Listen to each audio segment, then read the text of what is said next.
nervous? No.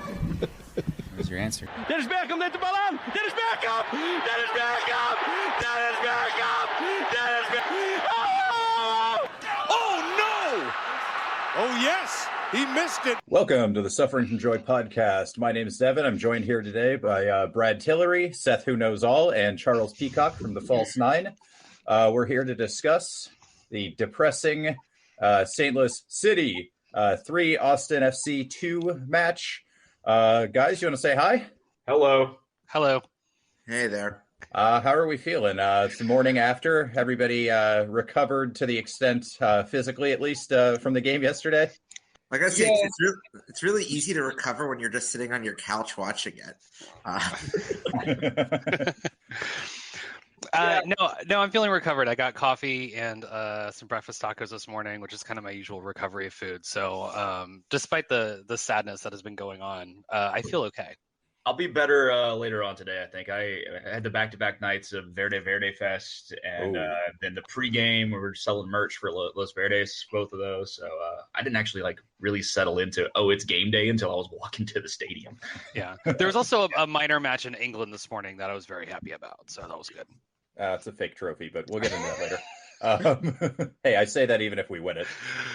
So at least I'm consistent. But so I had an interesting one. We took, my dad came into town because he's from St. Louis.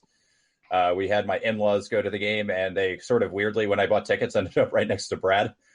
Yeah. And then when they sat down, I was like, just whatever comes in my mouth, I apologize. So yeah. I mean, they've been to sporting events before, so wasn't too worried about it. It's just like, hey, if people start chucking stuff at them, like say something nice or whatever. But no, they were perfectly fine. Okay, good. And then I had a couple other St. Louis City friends pop up and in and out and around. So it didn't even really feel like a game day to me either. We normally do our park at Oscar Blues, get a beer or two, walk over to the stadium, but we got a parking pass, so we didn't have to make people walk as far, and everything just felt off to me. Seth, how was it from your headquarters in Chicago? Did it feel like a game day?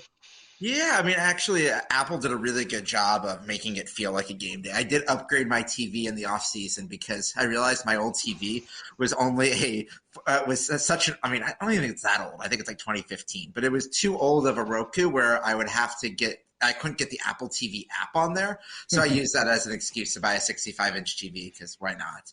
I will tell you that the picture quality, the way that they led into the game day setup was really impressive. And for road days when you're not hitting the road, it's going to be really nice to have the Apple experience. Good. Did we ever actually get a real kickoff time yesterday before the game? Because obviously I was there. I didn't check my watch or anything, but are we doing 7:38 now? 7:39, 9 minutes. The lead-ins were kind of interesting because what they are doing now is, so you'll have East Coast games will obviously kick off an hour earlier than Central Time games. And before that, there is about a half-hour show. Sort of reminds me of the CBS or Fox lead-in to the NFL, where you're there for most of the time in the studio there with the MLS 360 host. And then that they'll do a little bit of coverage of all the matches. And then about 10 minutes before kick, they kick it to the match side commentators, and then they'll go do that. Some of the matches did a really good job of showing tifos, and some of them even played the anthem, which I don't know, that's just go to commercial during the anthem. But there's trying to find that balance there. And I think they're going to play around with the format a bunch in the next few weeks. What's going to be interesting is, so yesterday we had no Mountain Time matches because RSL was up in Vancouver and Colorado was in they're in Seattle tonight. So that there was no lead-in there, but you had a lead-in on the Central Time matches for us and for FC Dallas, where they had a separate set of hosts that were not the MLS 360 hosts. I think it was Julian Sekovitz and Andrew Wiebe doing a pregame for those two matches before that. So I think that they will be, that sort of this B crew is going to be doing the pregame shows for the later kicks while other matches are going. Okay, interesting. And Brad, I know you did a rewatch this morning, so how's the kind of post-game interface? Yeah, it's weird. It's not easy or intuitive to find the actual full replay, right? You have to hold down a button when you get to the game, because if you just go straight to last night's game, it'll show you a 7-minute highlight package. Yep. But it doesn't have an option immediately to watch the whole game. You actually have to hold the play button, and then it pops up to where you can get your options. But when you watch it, I actually thought the broadcast itself was smooth. The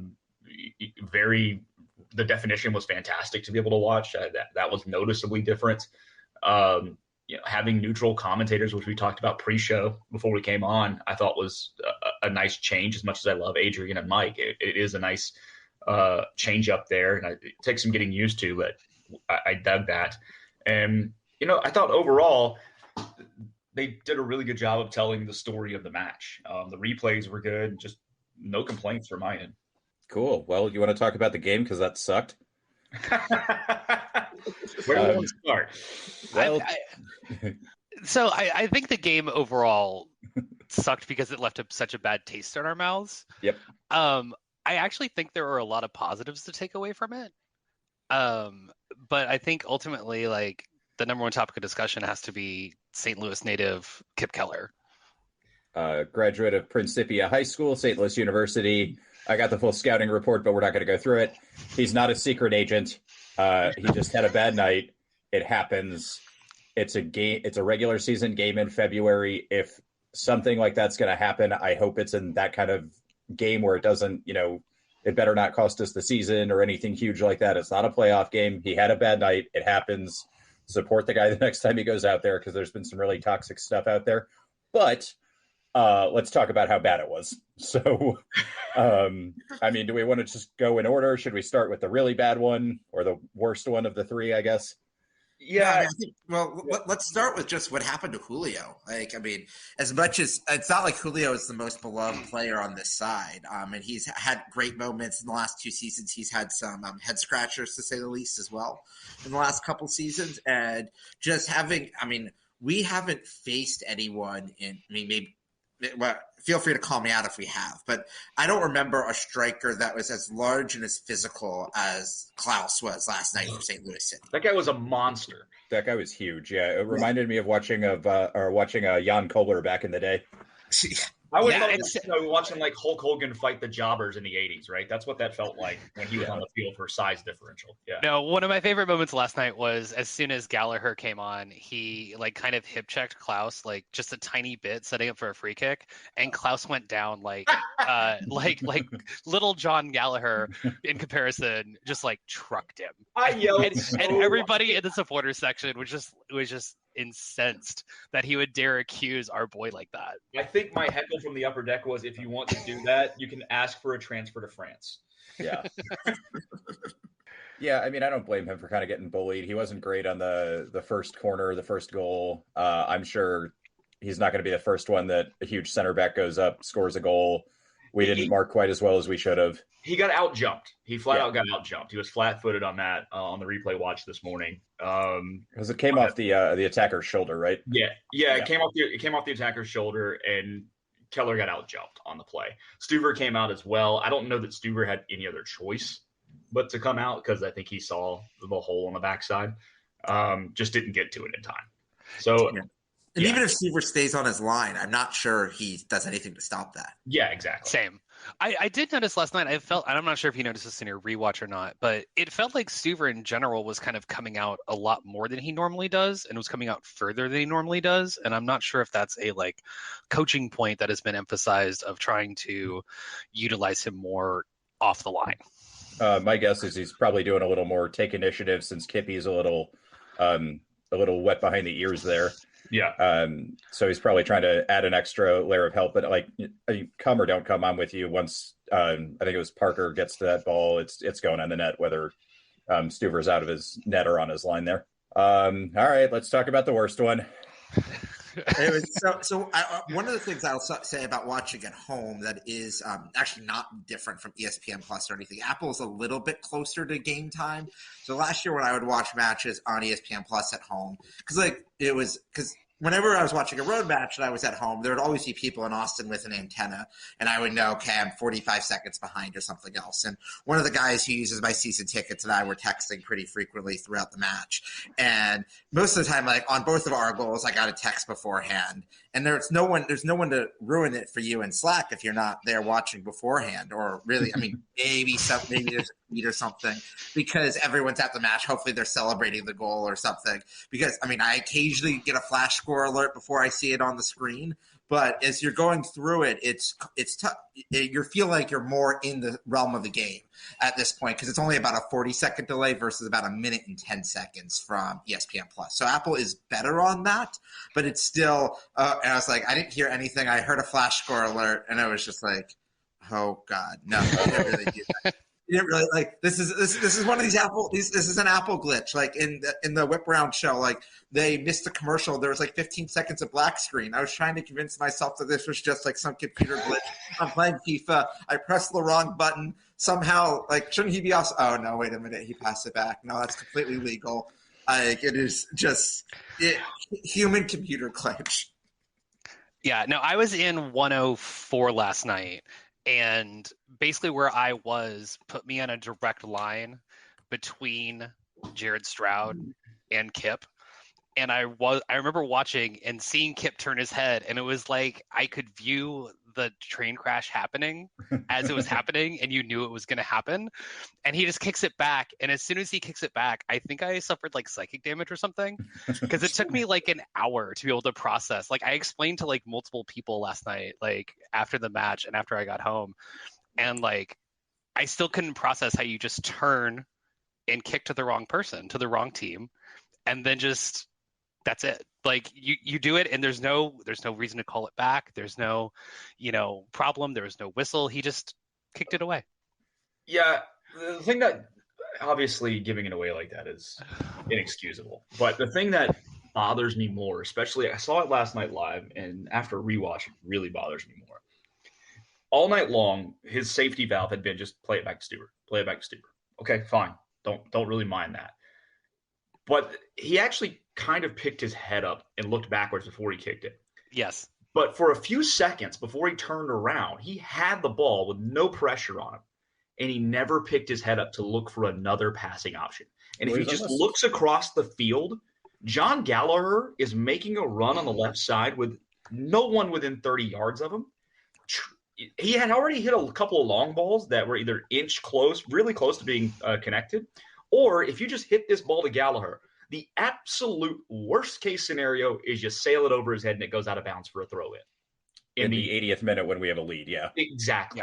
Yeah. Versus turning around and playing the ball he did, which I got to think there was just some kind of brain malfunction for a second, because that ball was weighted for Stroud. It wasn't weighted to go back to Stewart at all. Yeah. And then he hits the ball and he actually turns to like get the ball back. Yeah. Like he clearly thought he was passing to a teammate. Yeah. But again, for me, it's more the lack of awareness elsewhere around the field that bothered me. Immediately giving up a goal, and it's an easy thing to see. But when you just take the holistic view of, man, just hit the ball across the field to one of your other options, or even play the pass up the right sideline for a contested pass that it might get knocked out. So what? You had options outside of going backwards. Yeah, you mentioned kind of like right before the actual like pass back to Stroud, and I think some people have done like, some lip reading or something, and maybe Stroud calls for a pass and tricks him. I could actually sort of understand Kip comes off the bench cold because he wasn't supposed to start or play the whole game. If that had happened like 2-3 minutes after he came on, I'd almost kind of be like, okay, he got you, whatever. But like, you've been in this game for 60, 70 minutes at this point. Like, that one's not really an excuse. But even before that, like Brad said, he's up basically on the half line. It takes 2 huge dribbles backwards. And I know like we're trying to recycle the ball, hold possession, kind of kill the clock that way. But I mean, those passes, you got to be absolutely sure. So I do have a general question too. Does this even count as when playing it out of the back goes wrong? No, not for me. This is something beyond that. I agree. I think when playing it out of the back goes wrong has to involve the keeper directly, or at least being in your own box. I don't know that like being at the half line and retreating counts as when playing out of the back. Yeah, but also it's objectively funny. Yeah, I mean, well, if this happens to anybody else, I'm laughing hysterically. Yeah, it's objectively funny to watch. No, it's as we're going through it, I think it is, because anytime that you have a defender who's making a back pass on that, I think that automatically qualifies it when playing playing out of the back goes wrong. Okay, Like if you're maybe. making a pass back to the goalie, it's automatic that you're in that situation. You know, the other thing about the whole Kip thing leading up to that point, he really didn't play a terrible game till then. You know, he had a mistake here and there, but he also covered a couple of mistakes on the back end. I specifically remember a sliding play in front of Stuber in the box that kind of cleared out an obvious shot attempt for St. Louis. He wasn't objectively bad for most of the game, but as soon as that pass happened, you could see his confidence was gone the rest of the night. And he just seemed hesitant for the final 20 minutes, and that absolutely killed us and caused us to lose the game at the end. Oh, did he complete a pass that went up the field more than 10 yards all of last night? Yeah, he assisted the Driussi goal. No, that was Väisänen. Okay. That was absolutely not him. I would give him all the credit in the world if it were him. But yeah, no, I only did like a quick rewatch of that play on my phone this morning because I was looking at the back pass and Keller tried a long ball in the first half, and it was really close to being connected. I think he was trying to hit Fagundes on the left side, nearly hit him, and probably another yard or so, and it would have hit him. Instead, he got cut off by a defender. But after that, everything was a very conservative pass from him. Yeah, I mean, looking at the stats, like he only had 3 progressive passes the entire night compared to like, Nick Lima had 11, Danny Perez 13. Leo only had 5, which seemed wrong because he hit a couple of passes last night that I thought were really impressive and showed a lot of vision. Yeah. But I think the confidence is a good thing to talk about in relation to the next goal because it felt like Kip was trying to do too much in defending because he was trying so hard to get the ball instead of playing smart and just letting Klaus take it to the line and not letting him cut back. Like his angle was just so wrong that he enabled the goal to happen by allowing the cutback. Yeah, it was a compounding play. I thought the exact same thing. You don't overrun him. The end line is your friend there, right? So worst if he gets a shot on a short side to Stuber, I'll take Stuber and that chances all day long. But Kip has to be aware of where he is in the field, and I'm with you. I think he just tried too hard on that play, and it ended up costing him. Yeah, and I mean, I don't know about. I don't even think the ball was in the net yet, and I will give Jared Stroud credit. If somebody is capable of missing that chance, it might be him.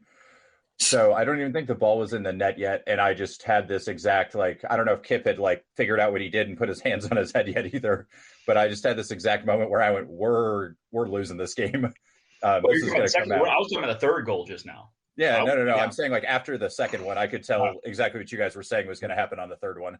Yeah, I didn't know when, but I knew any sort of isolated play, and like we had said, he'd had a couple in the first half where they hit it a little long or into space to Klaus and Kip ran it down, just popped it out for a throw-in or something, which I thought was fine. I know it's not really how Wolf wants to play, but safety first defending there. And I knew that whole mentality was gone as soon as that he realized what he did on that pass. And I mean, yeah, he's trying too hard.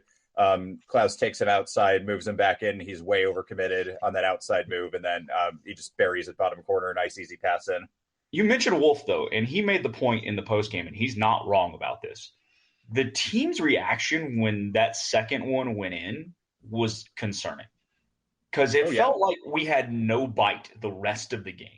And that's not the same kind of attitude or forward play that we had last year in a tight game or when we go down or when crazy things would happen. So that was definitely something that Wolf said in the postgame. And I'm like, yeah, you know what? I absolutely agree with what you're saying here. I'm trying to think of how many matches last year where we were always so much coming from behind. And it's like, okay, we went down 1-0 in this match. We went up 2-1. This is going to be similar to last year. But there weren't – I'm trying to think of late equalizers that we gave up. I'm sure there are a few, and I have to just go back through notes and logs. Fine. Yeah, away to San Jose, definitely. Home to San Jose. But even away to San Jose. And home to San Jose. Yeah, I think both. Why can San Jose never play a normal match? They don't. They're just chaos agents, and that's fine. But even those goals in San Jose last year, I think were 70th, 72nd minute. I mean, this was 78th, 86th. Like it was later in the match that we were pretty good because let's face it, 2021, we had a lot of late, like last season we gave up a lot of early goals in the first 15 minutes. 2021, we gave up a lot of goals post 75th minute. And I just hope that we are not going back to 2021 Austin FC on that front. Yeah, I just also look at this whole game as an aberration because Conte out 10 minutes into the game. You hate to – I don't want to put it all on one player because we'll get into the other parts of the game in a minute because I saw some glaring issues elsewhere. There it is. But, let's be honest. Keller was involved in all 3 of the goals given up last night. 2 of them arguably were directly on him. So if that pass to the back doesn't happen, I'm convinced we walk out of there 2-1, maybe 3-1. But it happened, and ultimately we got to move on from it. However, I don't want to jump to the conclusion of saying, well, maybe we're regressing back to giving up a ton of late goals because it just didn't feel like a normal way to lose a game last night at all. Yeah, I mean, but I think this begs the question, and we can go to this part now and then go back to the rest of the match recap. Is like, what does this look like moving forward for our back line? Like, this is a really interesting situation. We're recording this on Sunday afternoon. We don't have any details on Julio's injury at this point or how bad it is. We don't really know if it's a groin injury, if it's a knee injury. Apparently, he's going in for MRIs today. We'll see how that all comes out, and hoping for the best, but I have to imagine he's going to be out at minimum at least a few weeks. Did we use 4 sub windows last night? Because I feel like I counted wrong, or we used 4. I will pull up We used 3, I remember. We used the first one for Cascante, the second one for the Gallagher set of subs, and the third one for the Maxi set of subs. Yeah. Okay, I thought there was like an additional one right at the end because we brought on Ring and Maxi in separate swaps. We did. So I think Ring and Finley came on at the same time, and then Maxi came on later. We used 4 windows, but the rule is you're allowed to use. It's only 3 windows per half. The first half changes that dynamic. Okay. It's just like it's so rare that you're having it's so rare that you're having first half subs that you don't usually think about it like that.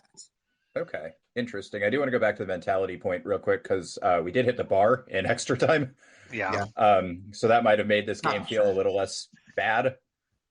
But yeah, I didn't think we had a whole lot of fight. And I want to go back to this point too. Like, I don't know if we all kind of have rose-colored glasses from our little playoff run, but we weren't great at the end of last year. I mean, kind of a dumb red card in the RSL playoff game away from having some real deep introspection in the offseason. I wonder if we maybe didn't do enough recalibrating, or I don't know if you guys have thoughts on any of that. Austin FC last season, if we looked at it, played 2 halves of good soccer after July 30th. The only 2 halves of good soccer the team played was the second half at home against RSL with the Gite hat trick and the first half against Frisco in the second round of the playoffs. What are you counting the LAFC home game? Oh, yeah, you're right. I'm blanking. Fair call out there. You're right. That was. I would also say a high number. I would also say the second half of the home Salt match Lake against game. Sporting. Well, I would have said Salt Lake against the Musa hat trick. Yeah, that's right. Yeah, that's what I said. That's what you led off with. All right. But I don't even know the Sporting. I mean, we still gave up a goal in that. Yeah. It's easy to forget we were a Stuber save in the 50th minute away from being down 3 goals in that match.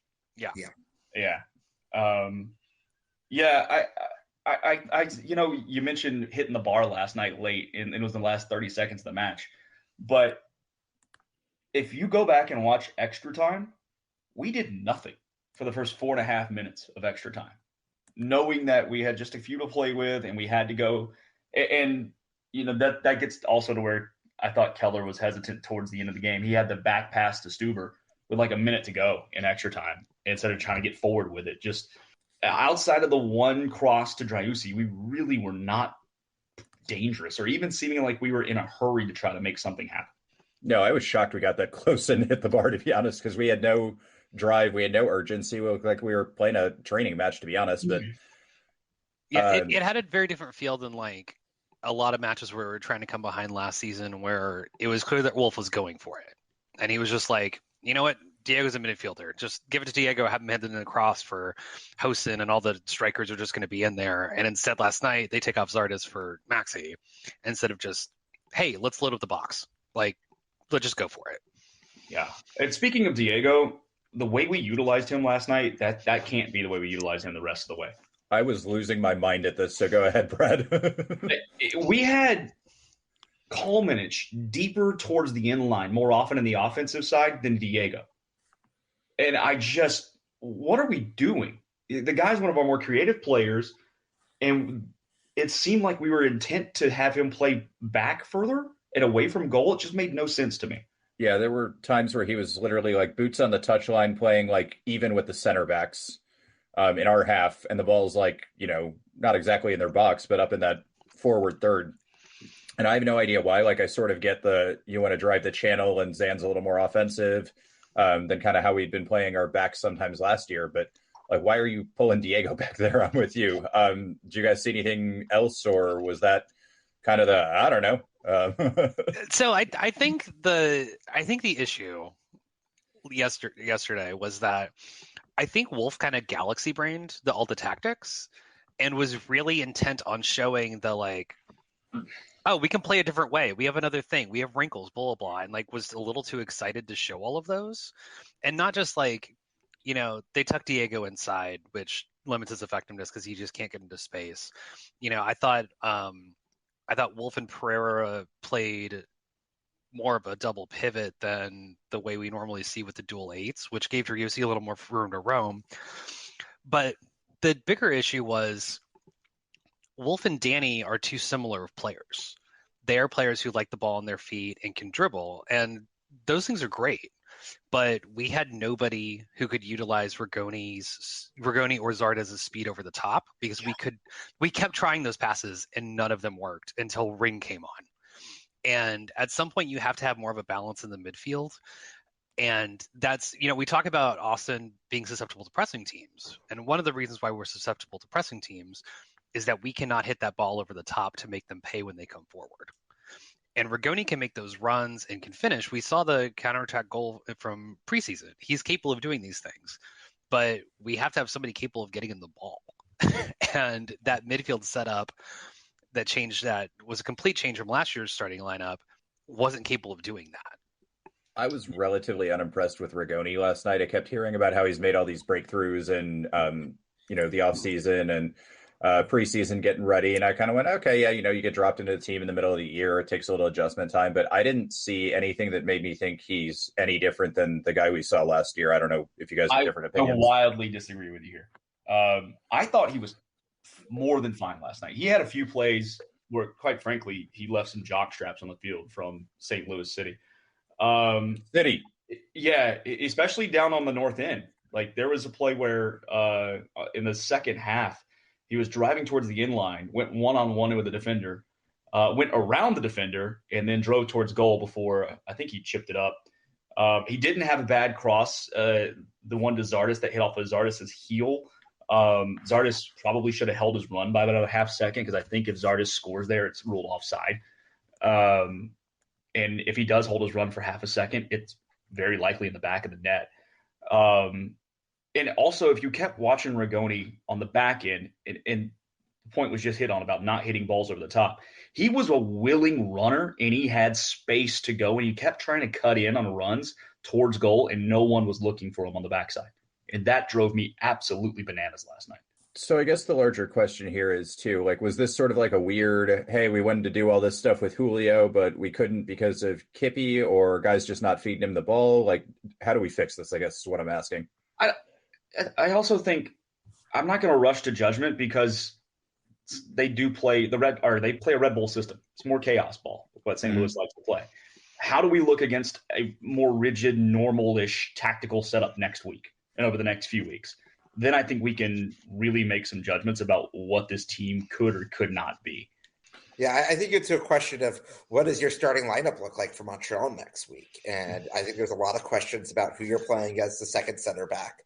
What role, if any, does Alex Ring have in this team? I'd be curious for your thoughts on how he looked in the final 15 minutes, because it's one of those things that I looked at the advanced stats, and the advanced stats actually look pretty good on him, but the eyeball test didn't look great on him. Yeah. So, like, trying to figure out, like, where does he fit into the system, or does he no longer fit into the system? He didn't, for me at least, like he had kind of like a rough first 5-7 minutes, whatever you want to call it, but he actually grew into the game pretty well. At least that's what I saw. But again, kind of, standard caveats. It's a short cameo. The game state changed a little bit, obviously. Maybe he just looked better than everybody else who was hanging their head for a little bit. He did look a little out of shape, but that could just be he looks slightly different with the haircut. I never actually know because I haven't, it's a little easier to tell on TV because you can kind of see him a little more consistently, but I don't know. And we haven't really gotten a clear answer on if this is a system thing, if there's something wrong with him. We don't know anything about this, right? No, I don't think anything outside of rumors. He looked okay. I thought he wasn't, I'm with you. The eyeball test, Seth, wasn't fantastic watching it live. But then I went back and rewatched this morning and he won a few balls. He also, I thought, lost a ball in the advanced third that he just kind of wasn't paying attention to the fact there were 2 or 3 guys around him and got a ball taken away from him. I don't know that he makes a huge material difference in how the game plays out over the course of 90 minutes last night. He was brought in to be that defensive play. Like when we went up 2-1, and I thought it was a good sub at the time. It made sense to add a little more bite on the back, and you can't anticipate the Keller play. For me, the bigger issues on the way we played last night, and it's not being talked about enough because of the kip mistakes, we had 2 shots on goal. 2 all night long. Now, they both went in, so hooray for that. But there was really not a whole lot of offensive pressure. In the first half, I felt we played okay while Cascante was in. And then once Cascante came out, for about the next 35 minutes, first touches were heavy. Mm-hmm. And we kept trying to play the hero pass. It was like somebody just wanted to play through ball while playing FIFA online, as opposed to building up play. And we didn't settle into the kind of game we wanted to play into until about the 50th minute. Because the first 5 minutes of the second half, St. Louis kind of dominated. But about the 50th minute, until we scored the Gallagher goal, we actually played like the way Austin looks like they want to play. And you could see it. And I don't know why it took so long to build into the game where we were trying to make more simple passes and build the play the way we want to instead of hero ball. Yeah, I think part of that, too, is we got a lot more space on the outside, and you have some good ISO runs. I know Diego had one at one point, like right before the Gallagher goal, and obviously that's a great run from him to come in and score. And I don't think we were doing that enough in the first half. And, I mean, maybe not in the second half. It also looked like we were sort of trying to play this weird, not quite on the touchline, but get the ball outside and cross it in and let Zardes smack it in, which is, I'm fine with the tactic if that's how you want to play. But, like, we didn't look comfortable doing it. Like everybody was kind of, this is my first tryout, which to an extent it is. But you would think, you have all season to work on this. They would maybe be a little more comfortable with it. Yeah, and Zardes, I've seen people like, he was nowhere to be found last night. That man was open a lot last night. Yeah. A lot. I mean, even the Gallagher goal, if you stop it and you watch it when Gallagher sends that off his left foot, Zardes is standing right there about 4 yards out, no one around him for a goal, sitting right between the pipes. So he was in the right spots tonight or last night. We just never really got him the ball. Yeah, well, and it definitely wasn't from lack of trying. It seemed like the kind of play pattern that we were trying to go for was to try to get Driussi and Rigoni to link up on the right side to try to spring Rigoni to cross. And there was at least a handful of times last night that was the clear pattern, and it just didn't quite click. Like, and you would expect that those 2 players would be able to know each other really well and be able to do that, and it just wasn't quite there. But you have to imagine that if they were able to complete those passes, then it's just simple knock-ins for Zardes off of whatever body part he decides to hit it with. He doesn't decide; the universe decides. I don't know, Seth. What did you see on TV, man? Yeah, no. If I start looking through this, I saw Owen Wolf out there, who we have, 35 minutes and barely mentioned him on this podcast, not being able to, I was hoping that, from the little highlights that we saw from the Miami match, it looked like, obviously, he had that beautiful goal, but was also creating opportunities. And I did not see him as being the key number 8 in creating opportunities for our attack moving forward. And the question is, if he's ultimately going to be the person who is going to be our main attacking midfielder, he's going to have to create opportunities, and he wasn't doing that last night. And maybe that is because of St. Louis City's style of play. Maybe it's because of other issues. But if he is not going to be that person, we have to figure out how do you get it. Because we can't just have – we had plenty of attacks go down Rigoni's side. We've already talked about how we didn't have enough attacks go down Diego's side at this point. You have to be able to have attacks go down all 3 parts of the field. And if we can do that successfully, we should have no shortage of opportunities to be able to get in and find goals from all sorts of directions. But if we're just going to be stuck playing down Rigoni's side most of the time on the right, yeah, we're going to have a lot of matches where we're going to get shut out or only score 1 goal. Yeah, Owen wasn't lacking creativity last night, especially not on the ball. I felt like he beat a couple of defenders in the middle of the field on the dribble, which is something that usually only Danny can do for us. But the issue is that he wasn't able to turn that into some kind of a rush or an odd number advantage situation in the way that you really need somebody to do in the system. The way that the most well known is like a Darlington Nagby type who beats his man and then you're off to the races and the entire defense just breaks down. And that's something that we weren't able to take advantage of. Yeah, absolutely. I thought Owen was okay. It was not the best performance from him. He did beat some guys one-on-one. He drew a few fouls, specifically in the first half, including one on the left side, on the left star near the left touchline that I think it was in the final third and allowed a free kick into the box. So he wasn't I thought he should have had another foul that he drew, but he didn't get the call on the opposite side of the field. So I didn't think he was completely awful last night, but I don't think it was great. You're going to have people immediately say, why is he in there for Ring? I wouldn't jump to the conclusion of Ring needs to start right now. I'd give it another game or two and then see how it plays out from there. But the point was made earlier. Owen and Pereira are very similar players. And I don't know that having them on the field at the exact same time plays to our best strength as a team. Yeah. I look at this next week, we have Montreal coming in. Montreal has the best back 3 line in the league. You have Kamal Miller, who really, let's face it, it'd be really great if he was partnered with Leo Väisänen, but we're not Claudio or Sean Rubio at this point, and that ship has long sailed. You have Rudy Camacho, who was really solid last season for them. And Montreal picked up Aaron Herrera from RSL, who admittedly did not play in the playoff match against us, but was one of the most effective right backs in the league. And you have former Tottenham center defensive midfielder Victor Wanyama there as their only DP in Montreal as well. Montreal might not be great attacking because they sold off all of their attacking players over the offseason, but that back line is much better than the one that we faced yesterday. Yeah. Montreal did go lose 2-0 last night, right? Yeah. To Miami.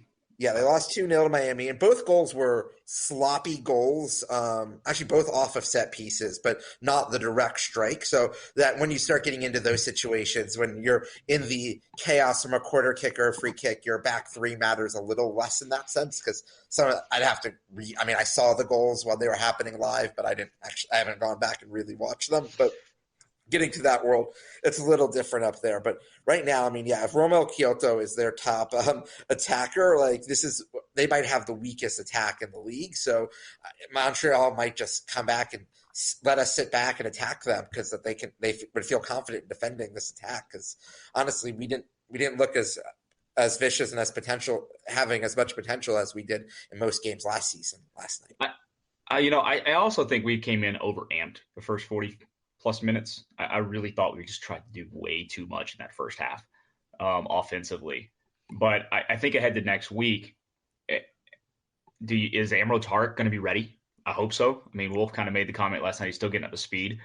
I questioned it this morning when I thought more about it, which is I know Kip's been in the system for 2 years, but you got Tarek on the bench. He wasn't even available to you last night.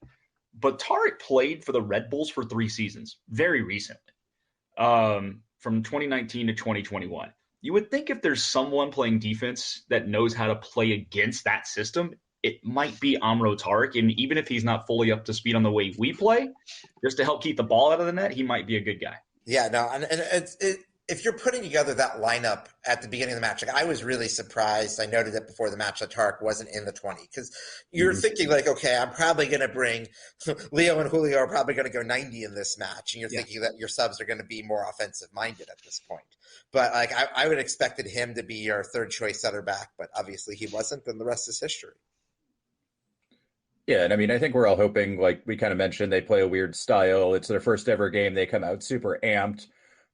We were maybe, a little too, I don't know if you want to call it cocky or something. So I think we're all hoping all of these little tactical wrinkles we're talking about are kind of like one-time things. But I mean, we do need to figure out, like, what do we do at center back going forward? Because I can kind of see that, like, no, you have to get Kip straight back out there. Otherwise, you're going to totally destroy his confidence.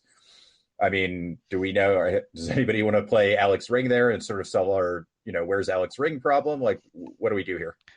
I think he should regain confidence. But the issue there is, when is the AFC team to start? Because we don't have a schedule yet, right? They don't have a schedule yet because of the Rochester fiasco, but it's about 4 weeks away from now. Yeah, and so, I mean, I think at some point you probably have to play him before. I mean, you can't just sit him for a month, so he's gonna have to play at some point. But ultimately, like, that might be better suited for him to better understand the pro game, because ultimately his biggest issue is that he's not strong enough to go against the strongest strikers, and he's not fast enough to go against the fastest strikers, and he's not smart enough to make up for those deficiencies. And so, at some point, he's gonna have to learn his positioning better to be able to be a functional MLS player that can be relied on. And for a team like Austin that has real MLS Cup aspirations, it's not time to learn on the job. Yeah. I said last year I felt Kip needed to go get minutes in USL. Yeah. I felt we were okay enough at center back for most of the year. And luckily we avoided the big injury at center back last year.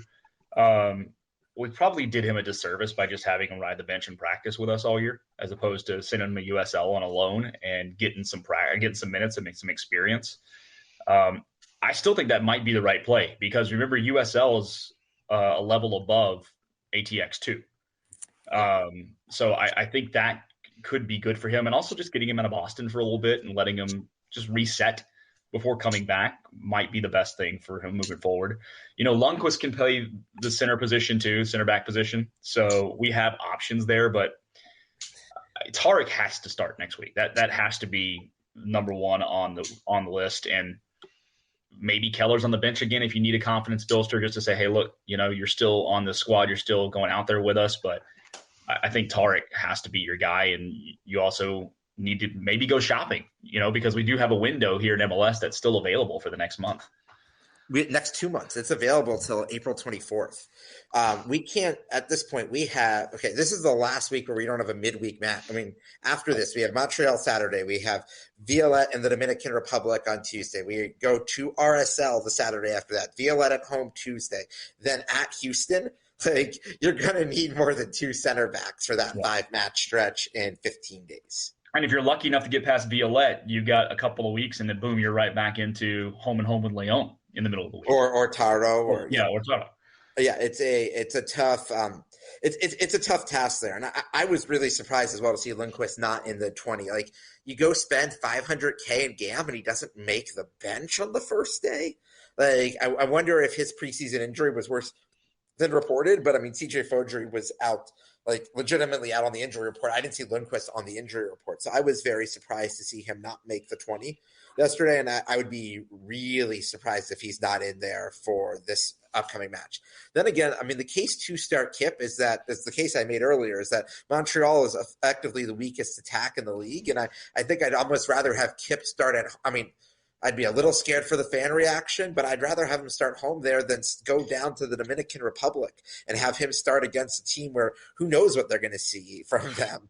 I mean, I hope we have some scouts down in down at the DR watching their preseason matches, because I don't even know if we know what players that we're going to see in that match. And honestly, at this point, that match against Violette in 9 days is more important to us than the Montreal match in 6 days. I would love to see if Austin FC's scouting department is furiously searching the depths of Reddit to try to find an illegal stream or quasi-legal stream of a Violette match in DR. No, I don't even they're making enough, but the club gets an extra $2.5 million, and they're playing in Santiago at the they're playing all Dominican teams in their preseason, and there are fans at these matches. So if Austin FC's front office is not sending someone down to watch those matches, they're absolutely doing a disservice. Heck, I'd take a week off if I could, and just okay. Obviously, I'm not a professional scout, and I do not want to be a professional scout, but we can find someone else to go down there and put together this so we can at least have some idea of what they're going to do. Surely the club can afford $100 a night hotel room and a $80 day stipend for food or something like that, right? $80 a day.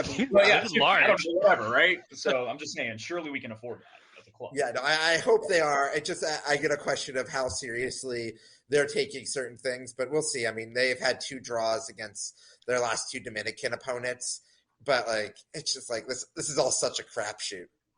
Yeah. Well, then again, we lost to St. Louis City last night, so I don't have faith in us to beat anyone at this point until proven otherwise. Seth, you really just described why CONCACAF Champions League is the best Champions League. Yes. A team that hasn't played in months because we don't even know if they actually have a full roster is playing their first preseason matches in on the same field we're going to be playing on in a few weeks. That's not actually their home field, and it's turf. Yeah, it's going to be a blast. Yeah, and we are 9 days before a match. We are still unclear if they're letting fans into the stadium or not. How do you acquire tickets? How do you go through this process? Obviously, I'm a little biased in my perspective on this, but it is just it is such absurdity. Fox has announced no promotional material. I had to go to tvpassport.com to find a plugin that Fox is going to show the windows. At least the CONCACAF website is updated that Fox will be the English language broadcaster in the United States. But I've seen no promotion of this. I'm a sicko and have to go out and find this material. And how do we expect to promote this game? What are people thinking? I have no idea. I did come up with a solution for scouting them, though. We'll reassign that guy we have in Paraguay and just strap a GoPro to him and then just send all the footage back, because I don't trust his opinion, but he can stand there and watch the game and put it on video for us, right? Well, let's face it. There has to be now I'm blanking on that. TaskRabbit. We could just have a TaskRabbit go down there with a GoPro and send them down there. I'm sure we could get someone for $5 a day for that. I would hope so. Shit, send Kippy. Send one of the injured guys. One of the things I really do wish, and obviously it's not going to happen anytime soon, but is just allowing for more senior roster spots and that allowing for more flexibility between the first and the second team. And it is just getting to a point of we had Sal Matarazzo, who we drafted here. We probably don't realistically have a spot for him on the first team, but just to be able to call someone up like that to sit on a bench in this, or even to come in as an emergency sub, heck, he might have been better than Kip last night. Yeah, there was actually Ethan Finley retweeted something from, I think, one of the MLS fan accounts the other day that talked about the need for expanded rosters and everything, given the amount of potential games that could be played. And I want to say Finley's one of the main guys with the Players Association for Austin. So I think that's going to be a very big push in the next round of negotiations, whenever that may be. Yeah, no, and I think it's some of that can be in the CBA, but the CBA is set through 2027. And I honestly think the best thing that can happen is that a bunch of MLS teams get their ass kicked in Leagues Cup. If Liga MX dominates Leagues Cup, we come to that final weekend and it's 4 Liga MX teams or 6 or 7 in the quarterfinals that we can't compete with, Seattle beat Pumas in the final. Congratulations. And it's a really big deal that Seattle won CONCACAF Champions League. seriously, it's a big deal. But at the same time, if Liga MX is going to dominate MLS and Leagues Cup, I hope that leads to faster changes in this process. Yeah. I hope so. Well, I think we've done enough doom and gloom. What did you guys like from last night? Other than the tifo, that was great. I didn't think we were silence. No, so it's interesting. Obviously, because of the result, everybody's doom and gloom about how he played, and I'm still not crazy about how we were in the attack. But overall, I keep having to remind myself that if we don't have the weird Keller goal, we probably win that game 2-1 or maybe 3-1. Yep. And we look at last night very, very differently as a whole. So I'm not one that's going to overreact to game 1 of the year. It was disappointing. I walked out of there shaking my head and just trying to process what I had just seen. But I don't see giant red flags just yet on this team. And with so many games left to play, bounce back next week, pick up 3 points. It's MLS. If you're going to have something like this happening in week 1 is really not the worst thing in the world. Because you can still make a run. I mean, how many times have we seen Portland play really terrible or average soccer for the first half of the season and then turn it on and make deep playoff runs or even win the whole thing? So it's just more of a matter of figuring out what the system is going to look like, because it was a divergence from what we would usually play. If we come out and win next week and do it by a couple of goals, I think it's going to calm everybody back down. Yeah, that's fair. Just to start with the praise part, Jean Kolmanich, who did not, I think he was hurt for a fair bit of last season, looked really strong last night. He maybe was a little bit too far forward, but he played a really strong start and justified the reason why Wolf chose him in the starting 11. And I was excited to see him out there and contributing to the team both offensively and defensively. And I'm excited to see what he can do this season. Would definitely like to see Gallagher a little bit more on the right, as we've talked about. But, he did score a goal on the left when he came in as a sub, and is someone who's still going to be really valuable playing for the team in multiple different positions. He hit that with his left foot, too. Yeah. I don't know if y'all recognize that, but he actually scored that with his off foot. Yeah. I think the other thing to really, praise about last night was Driussi's goal was beautiful. Oh, I think we kind of like that's been lost in talking about what happened in the second half, but go back and watch that replay. That is an absolutely ridiculous goal that he scored, of not just getting the touch on the ball to bring it down and control it and then chip the keeper. And there's not that many guys, period, who can score a goal like that, and we have one. Yeah, when he hit the ball, I thought it was going to float over from my angle, and it felt like it hung in the air forever. But he hit that inch perfect to get under the bar and land right in the bottom back of the net. That it was maybe the second prettiest goal I've seen in that stadium. I still think Huson's last year, the little whirly bird kick he had on the volley from Felipe was out of this world. But last night was gorgeous. Yeah, and especially part of it was he probably wanted to make sure he got it over their giant of a keeper, because that dude was huge. I know we were talking earlier about how big Klaus was, but when they walked into the stadium, their keeper was a head and shoulders taller than everyone. But the Driussi goal leads me to the other superlative that we really haven't talked about, and that's Leo Väisänen. That was going to be mine. He played a really, really nice game last night. And that pass to Driussi from the back line was just inch perfect. But all in, I thought he was solid. And everybody's like, well, could you imagine if you had Leo plus Gabrielson? Yeah. There's no world that happens. There's no world where that happens. But he looks like he's going to be a very good replacement for Gabrielson. There's a world where that happens. It just requires a lot of other roster construction to try to do it. That probably makes the team worse in some way.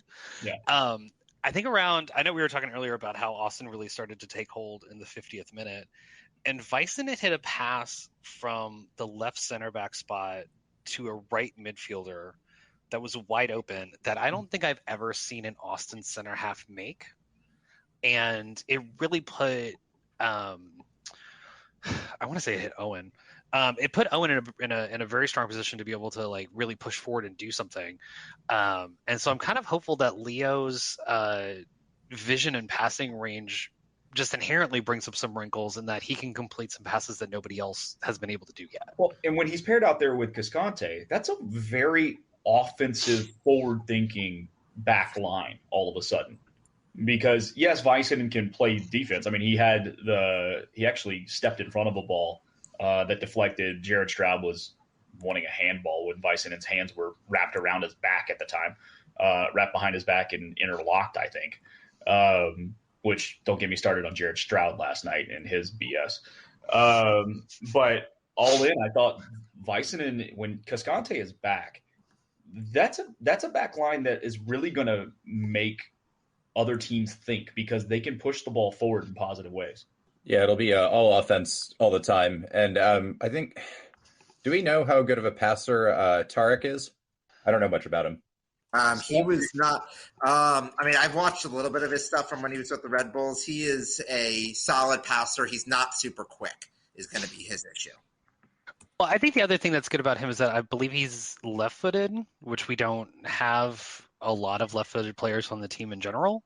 And so that kind of brings a little bit of an added wrinkle of being able to get the ball out wide on the left. So do we want to talk about Jared Stroud's bullshit last night or no? Yeah. Let's do it. Oh, man. He was here's the thing. I respect shithousery. And Jared Stroud brought it in a way that hopefully prepares Austin for the CONCACAF Champions League, because it wasn't just the blatant dive in the box that John wasn't Gallagher. Even a good dive. That was my problem with it. I know, it was so bad. How he avoided a card on that goes to show that no dive will ever get carded. Stuver on the replay when I watched this morning smirked at him. Just goes, "Really, man? Are you serious with this right now?" John Gallagher stood over him to help him up. Like, dude, really? Like, I think there's that, and then obviously on the second goal, he did something to psych Kip into passing him. I'm not sure what it was, whether he did the hands down or yelled something. No, he straight up yelled at him, pass it here. So he has gotten to the point. He told it to the local. He's like, oh yeah, Kip and I are friends, and I figured I was in position. He pretty much admitted it to the St. Louis, dispatch, that is I'm going there, and it's yeah, he recognized my voice and he said it right my way. I mean, and kudos to that. I'm not gonna get on him for that. That's just gamesmanship. That's fine. I'm more thinking about the dive and the dirty ass foul on Driussi. Yeah, that one was bad. And did he even really? That's his first ever MLS goal, right? And he didn't even celebrate it. No, it was his second. He had one in the final game of the season in 2021 against Kansas City. Okay. Yeah. I only remember the one that got VAR'd off against, I think it was Nashville. Yeah, it was in Nashville. But he scored the final game I scored the last goal of the year for us in our first year. Okay. So his second ever MLS goal, and he ties up the, team's first ever game. And he doesn't really celebrate it. And I don't know if you guys ever played sports. That used to piss me off more than people celebrating or anything. It's just it doesn't even matter. That's how you show people up. You're oh yeah, I can do this all day. No big deal. So I didn't know if you guys but there's such a tradition of not celebrating against your former team on stuff like that. That's a pretty normal soccer thing there. Also, after that schoolyard bullshit he pulled to get the goal. I think one, and just okay, I'm not really going to celebrate one I just completely stole. But kudos on the finish. Kudos on the finish to him, because he opened up like he was going to go far post and then tucked it near side. That was actually really pretty finish. He got Stuver going the wrong way. I mean, my favorite part about that is that he set it up by being lazy. Because he wasn't tracking back. He was just I'm just going to stand here. And at some point in his head, he was I'm just going to try this. Yeah. and it worked. That honestly, out of all of his shit last night, that's the one that bothers me the least. That's the tip of the cap to me. I'm all right, you know what? You pulled it off. I don't have a problem with that. It's more the dive and some of the egregious fouling that he had last night that I was a little more over the top with him about. It's insane that we watched this game and that Jared Stroud schoolyard bullshit counts the exact same as that wonder goal Driussi chip. Yep. No, that's how this game is played. I mean, you could have there are no style unless it's a NBA All-Star comp, or actually an MLS Skills All-Star competition of a certain point. That's how the game is played. Or I guess the XFL now. I guess you could score from different points on different point afters there. But it's It's a weird game at this point, and it doesn't matter how pretty it is. It just matters if it goes in and VAR doesn't take it off. Yeah, I could see him becoming almost a supervillain in the league if he plays like that the rest of the year. And here's the thing, that'd be great. Oh Like, yeah, the league needs it. An expansion team coming in and just outright being villains immediately is such a great, give me that, please. Such a great storyline that I love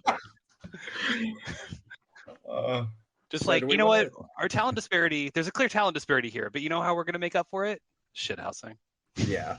Like, we're just going to show you. Yeah, that would be great. I would actually watch more City games that way. It was just like, oh, I wonder what fuckery they're going to get up to today. Like, mid-season trade for Felipe and... God, can you imagine when Orlando plays City? That'd be my God. Carnage. Carnage. Oh, man. Yeah, I'm looking I need to put that on my calendar, yeah. I was going to say, if that's happening, we need to watch. I might fly to a game just to watch Felipe against that shit. Yeah. Yeah, no, that would be wildly entertaining. I have to agree on that. Yes. Oh, it is. August 26th. August 26th, right after we play them the second time. Okay. Also, or in City. Well, I'll try to set up. I'll try to set up a watch along or something. Well, it's the same time as our match. What you call it in Frisco? Okay. We'll have to find one where they're. Yeah, we'll have to find a good date to do that when we're not playing. Maybe we'll find one of the national broadcasts. So we're not at the same time. Actually, one of the ideas that Apple really should do, like right now, like the Whip Around show is doing like analysis, they'll show goals. Like I want to show like 1 week where we're only going to highlight cards, where we're going to highlight every yellow card, every red card, every foul that should have been a card. Like we're just going to do a card-centric show and see the most shithousery we can get. Like I'd watch that for a week. There's no way they're going to like throw the referees union under the bus that way. They do it every week on Twitter. Okay, time out. MLS Twitter does it every single Oh, God, here we go. Manchester United referee apologist. Let's go. Okay, well, so just for a second. Pro referees doesn't let them throw them under the bus. If you watch the clips on Twitter, they intentionally pick clips where the ref is right. And they never and if you look at the replies, people of teams who have legitimately been wronged, will post clips of all the things that are clearly wrong, and they just don't get covered. It's the most propaganda thing possible. To be fair, that is their job. It is their job. That's why we don't trust Andrew Wiebe. I guess since we're on this subject, you guys want to talk about the ref last night? Like, he didn't cost us the game. I just thought he was straight up bad for both teams, but I don't know if you guys had a different opinion. I thought he let a lot go. I thought he let a lot of stuff go last night. Yeah, there were a couple, like, both ways. Like, clear fouls not called and, like, not at all fouls called and, like, whatever. It's an MLS ref. It's kind of my read on it. I mean, he seemed to not care about any player, like, hip checking another player to get the ball, because there were a couple both ways on that. And, like, Owen kind of took hold of that a little bit, which was good to see. But you're watching and it was like a hockey check. Like, we would just, like, crash into them and take the ball. And then, like, nothing happened. There was a play, I think it was in the first half, where we clearly hip checked their guy for the ball. Yeah. 3 of our players are standing next to each other, Zardis and I forget 2 others. And they stood there for a solid 2 seconds, like, what? That didn't get called? And then they finally started running. Yes, I remember that, because they were just like, wait, really? Like, no, like, did we just not hear the whistle? Or, like, maybe, like, it fumbled it in your mouth or something? And he's just like, no, go ahead. And we're like, okay. No, I mean, like, as long as, like, we don't expect MLS refs to be good. We just want them to be relatively consistent. And Alan Chapman was relatively consistent last night, and we'll take that over Ted Unkeling or some of the other things that this league can provide. Yeah, I would take that refereeing performance any day of the week, even though I thought it was like general bad. It was kind of like, okay, whatever. We kind of know what we're getting. Okay, so we did some positives. Anything else you guys want to talk about before we wrap up here? I just overall, I was very happy with opening day energy in the stadium. Like, it felt like a big game. It felt like an opening day. It's good to see everybody in their seats early and loud. And yeah, hopefully that energy stays, and people don't just bail on a week. I don't think they will, but, and also kudos to the City fans. They were loud. They were coordinated. They only had a few chants, which to be expected. But they were very impressive in their corner last night. They worked really hard in the writers' room, because when I was still up there in a part-time Luligan, we had St. Louis FC, and now it's St. Louis City. Oh, So I'm sure it took him quite a few hard weeks and a lot of coffee to get that one down. yeah. They also had the "We're not going to take off of "Oh St. Louis City, we're St. Louis City." So it's basically a Columbus ripoff. Yeah. All the chants were certainly things that we've heard elsewhere, and they love the Seven Nation Army one that they did. Oh yeah. Yeah, but That I'll one's give always them been this: they popular were there. loud for a first-year team, first team on the road. They brought a bunch of people. Their folks were nice, like no issues at all day. Even the ones that popped over to Hop Squad were just super cool. Some of them even bought some Los Verdes merch from us just for the experience. Yeah, there was cool. a lot of scarf trading at Hop Squad before the match. I noticed that like in the march over and seeing them, and I talked to a handful of them. They were all just excited to have a team. Yeah, and like it was kind of easy to bond with them because we're in our third year. We know what it's like, and they have those same feelings that we have of, oh, this is a sport I love. This is a club I love that's starting, and like they're all in. Yeah, I mean, this was their Den Verde. Like this was their like. Oh yeah. Hey, like I still don't watching that team last night. Like I think that they might be better than last place. I will say that one of the nice things about being on my couch rather than at Q2 last night was that I got to see a bunch of the Houston-Cincinnati game. Houston looked, they lost 2-1 last night, but they won on XG. They looked better than FC Cincinnati. They did not look like a team that was just going to be a team that you're going to be able to walk right over. And they get 2 weeks off before they play us, when we will have played 3 matches right before that match. Something that it's going to be their home opener at their renovated stadium with nicer seats that no one will be sitting in. That because they're all standing, right, Seth? They're just not into the game. Exactly, of course. Oh gosh, no, but as we're going through it, that I don't expect the St. Louis City team to make the playoffs, but I do expect that this has got to be one of their top 3 highlights of the season. And Charlotte did not look good last night. And I mean, they had a really difficult offseason with the death of Anton Walks. And as another thing, I don't know how it came across in Austin, but at least on Apple, they did a really good job of highlighting the black armbands, a moment of silence at most matches. I'm sure 80% of people in Austin didn't even know what was going on there, but that's what it is. But there's as you're going through that, it's going to be the West is going to be tough again, and it's going to be a really interesting ride. So I'm glad that St. Louis City got to experience that. But the one thing I really do want to see from City is like there's such a large Bosnian community. Get one chant in Bosnian, and I will give a lot more respect to the fans. Like you've had 13 years of being an SG through multiple teams to come up with something. Embrace a larger part of your community. That I think that they could have some potential to do something really cool and different than what people perceive as the Midwest. Or like I love how on brand Seth. Go ahead. Sorry, I love how on brand Seth has been on this podcast because he corrected us about MLS rules about substitution windows, and then also called for chants in Bosnian. Yeah, absolutely. So like you could also just like take one line and put it in Bosnian and like a normal everybody does this MLS song. I will say that's also a way better idea than trying to hear like a bunch of 45-year-old Midwestern white people try to do like country grammar in the stands. God, that'd be amazing if they had a country grammar chant. Yeah, I want that now. Just not the song. Like you can work it in, but like don't actually try to like rap the song across like 5,000 people. For the love of God, please. We all know the words. Everybody from St. Louis knows the words, but like, please don't do that. That would be horrible. No, actually, now I want to see that. Damn it! I talked myself into it. Yeah, you do want to see that. Yes. Absolutely. No. You want to see it because the clips of that are going to go around the world, and then people are going to think that that's American football culture. And I actually want to see the 3-day discourse of that because it will be wonderful, hilarious, and all sorts of other things. Seth, real quick, I'd like your opinion on it because you did watch more Whip Around and everything last night. Who were the shockingly disappointing teams out in other parts of the league, and who were the teams that were pretty good for night one?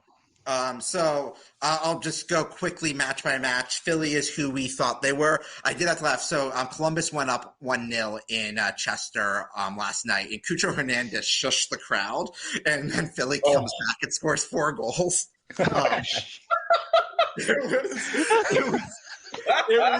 It was so on brand for Columbus that I was like, wow, we wanted to put this on a poster. And it's like, and Cucho Hernandez is one of the top players in the league. He is an outstanding. I mean, I'm still really impressed that Columbus got a double-digit goal scorer from the Premier League to go to Columbus, Ohio. Like, crazy. Yeah. But, like, him shushing the crowd and then Philly being like, oh, we remembered we're Philly was pretty awesome.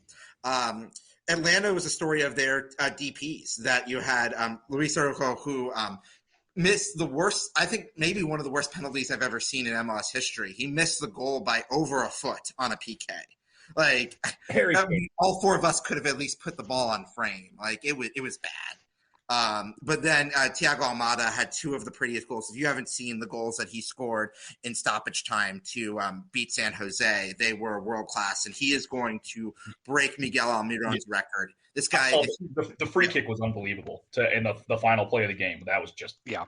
The free kick was absurd, but I think the first goal, like the fact that he found space about 24 yards out and launched it in, it was just like, are you kidding me? I mean, Atlanta spent a lot of money getting him, but I mean, they might sell him for $40 million. Well, I mean, I guess Chelsea's just going to keep buying players. I mean, he'd be cheap at $40 million for them.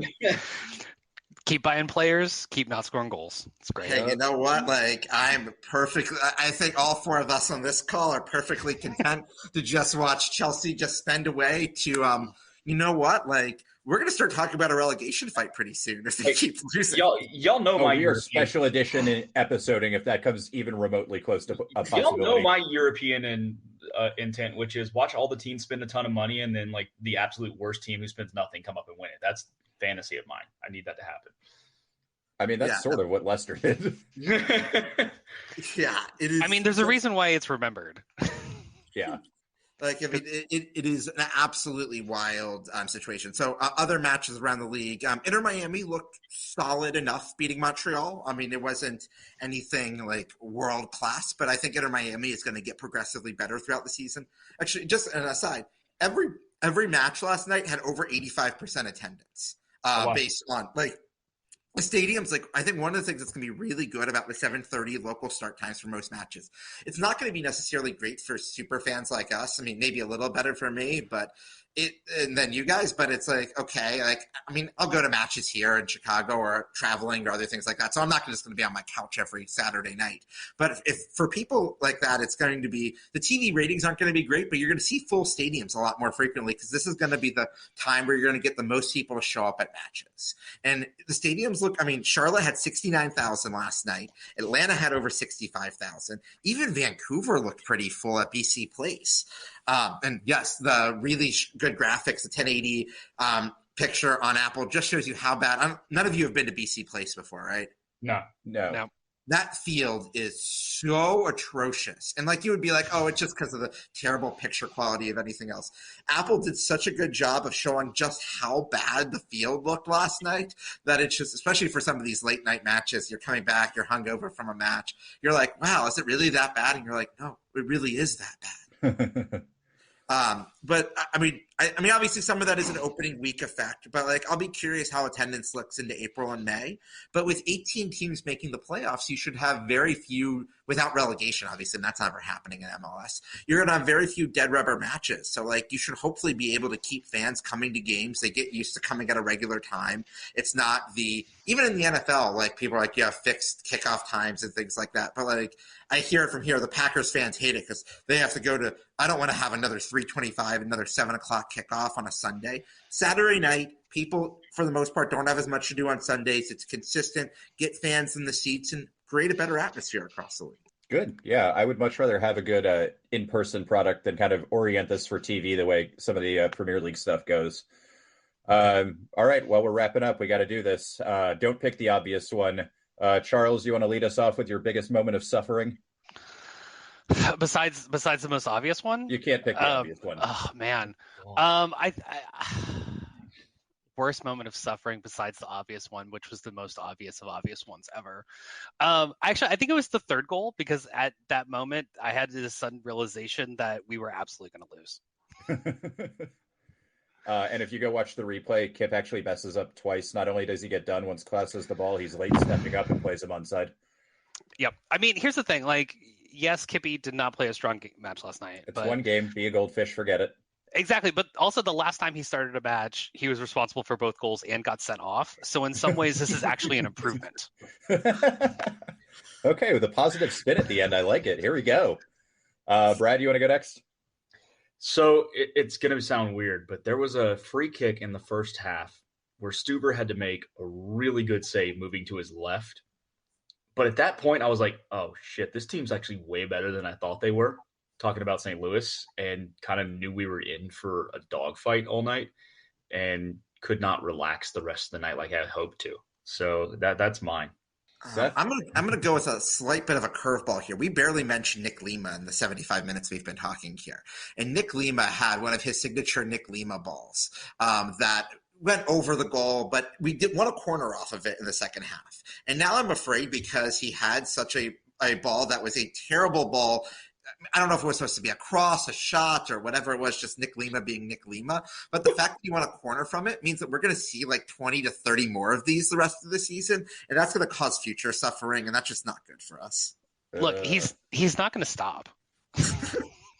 Like, we were naive enough to think that he was going to score one of those at some point. Well, but he's not going to stop. I don't know if he was trying to float that in for a shot or if he was trying to float that in for a header. Like, it was really weird because it happened right in front of me, and I could not tell what was he trying to do with that shot or play or whatever the hell you want to call it. I mean, we'll call it a shass and be nice. Do the kind of like shot to pass hockey move. That's what it was. So we're trying to end on positives here. I'm going to go for a brief moment, and it doesn't actually like super count. I thought the Driussi goal was offside, and I thought we were going to get VAR'd after getting back into the game like that. And I was just like, oh, this beautiful goal nobody's ever going to see. But obviously he was on and we were good. And I think the other one is when we all kind of realized Julio was coming off and was actually down. I know we kind of sometimes say, okay, well, he has his Julio moments, but that's usually like one a game. And I don't think any of us were ready for a full, like cold off the bench Kippy to play that game. And I think everybody kind of went, okay, this is going to be it's a bad omen if one of your starters gets hurt 15 minutes into the first game. Yeah. But any other positive takeaways? Like, it's one game, rest of the season in front of us. It was a weird game. They were coming out with a bunch of energy. They play a weird style. We had the whole injury thing. I'm with Brad. This game we win. We actually come back and win 2-1 or 3-1 without the weird aberration that I don't think is ever going to happen again. So like, put it behind us. Like, we go again on Saturday. Like, let's go get our 3 points.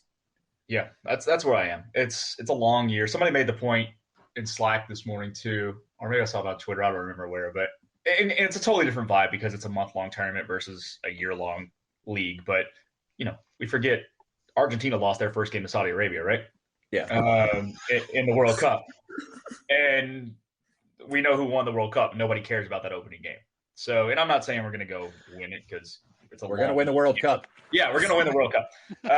But point being is that it's one game and it cannot define the rest of the year. So you just go out, you win next week, and you go potentially get a win or have a good performance against Violette, and all of a sudden the season is back on track. I worry more, quite frankly, about the RSL game in a few weeks than anything. Just because I'm already counting the RSL game as a loss. Like, it is a point where like I'm just accepting that as a loss. I will say one really good sign. I just went on my SeatGeek app and was looking at prices for the get in. I was like, I'd be curious if there was going to be a big dip in get in prices for the Montreal match. And they're still starting at $83 right now. But it also is saying that there are official box office tickets because Montreal did not buy very many visitor seats. So like, I'm sure they will count it as a sellout, but the match is technically not sold out yet. But I'm sure they will give away tickets to some group or someone else to make sure it's a sellout, but they will play sellout games here. But also, like, if your tickets are $83, like, I wouldn't mind seeing them get dropped a little bit at this point. But I'll be something that's really interesting to watch throughout the week if they start sliding down the ticket prices a little bit to make sure it's still full in the house. Yeah, when we were walking up to the stadium, my dad was asking me, like, oh, do you know how many people fit in the stadium? 20,738. Well, oh, wow. Like, did you, like, look that up? No, they tell us every game. Yeah. Like, I want to remove this from my brain. I don't need this information. Any other positives before we get out of here? No, no, Fire Leo no. and jerseys. I was gonna Oh, we say. didn't talk about the kits. Oh, we Well, don't I need was them. gonna say. I'll do one thing before that is that we didn't have any cards last night, did we? No, we didn't. The only card I think was the early one in the first half against St. Louis. Yep, Yeah, so that's correct. So hey, we don't have to start a Danny counter. We don't have to start any. I'm sure we will in a few weeks. I mean, we're going to RSL. We'll get our obligatory red card over there. But that it's a as they're going through things there, it's that was at least a positive to start the season on. All right. Do you want to talk about the kits real quick? Yeah, let's talk about the kits. I saw them in the Verde store last week because when they first came out, I was like, I kind of hate these. And then sometimes you see them and you're like, okay, that actually looks a lot better in person. And like the back and the like side striping just looks like super amateur to me, even with numbers on it. I don't know if you guys have a different take, but I thought I would like them more on players, and I absolutely do not. They are so terrible in every way. They are over designed. They managed to split. What they did, in all honesty, is they split the kit into different size boxes and then put different sized lines in all of those boxes and didn't make any of them line up and didn't make it have any cohesion. And then the back is just blank.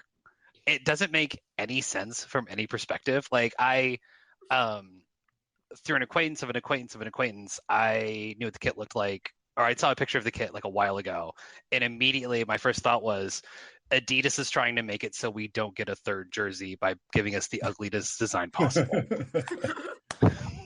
We're going to be seeing a lot more of it this year, so get used to it, I guess. Yeah, well, and it's jarring at first because we were so used to having a black back on the, especially because when you're watching a match on TV, most of the time you're not actually seeing the front of the kit; you're mostly seeing the back of the kit. And the shade of Verde on the black looks like they're Seattle Sounder kits, not necessarily Austin FC kits. And I was like, I know I'm not watching the Sounders right now, but like it's going to be really confusing when we play Seattle. Yeah, I'm assuming Seattle's going to have to wear the red alternates they have now. So I'm sure like those are great kits. Yeah, I'm very much on record as I despise everything about these kits. I don't mind the green back so much, I guess. The only other thing I actually do like about the kit is I like the jock tag on the back with the ATX. I think that's kind of neat. That is cool, yeah. But everything else, no. And Austin FC, I love you very much. You get my money for season tickets. I've got more merch than I care to admit to. I have spent more money on road games than I care to admit to. You are never getting a dime out of me with this damn jersey. And so I have not bought the kit either, unlike last 2 seasons where I have. I've also seen like at least 5 or 6 different people that have mentioned that the authentic kits have already ripped. Yeah, I've seen the same thing. They're starting to, their threads are coming out, or there's issues all over the place with them. I will say this.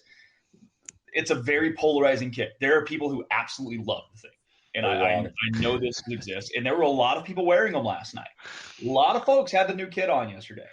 You're just not getting it from me. Yeah, fair enough. I mean, I was really trying to like them, and I was like, I don't want to spend whatever it is, $200 for an authentic, because you can't buy the replica because it doesn't breathe at all. And you're not sitting in the Texas sun wearing that replica. So I was just like, all right, well, I kind of grew to like the mint kit. Like maybe it'll grow on me. And then like the more I was watching both the game and just seeing people in them, I was like, I just absolutely cannot stand these. No. And it's weird to me because you have a template of how to do Verde black stripes in Sassuolo, who have changed the stripe patterns and everything at times, or sizing or whatever, but they've never really strayed too far, and they constantly have classic and good kits. Just follow the pattern, man. Yeah, I mean, you can even do like kind of only a slight tweak or like add a color or something on it. Like they do it with their, iconic Premier League kits all over, and they still like manage to slightly change them every year. So give me money. You can still buy them. Like, yeah, just mix it up a little bit, or you could do the kind of thinning out the stripes or something like that. Just change it up a little bit and like go back to the back black or the black back, please. Yeah, I mean, because the thing is that if they wanted to put like the white striping in, like you could still do that with the original design and tweak the original design a little bit, and it would look good. It just they just went crazy with stripes. Like I don't know how else to explain it.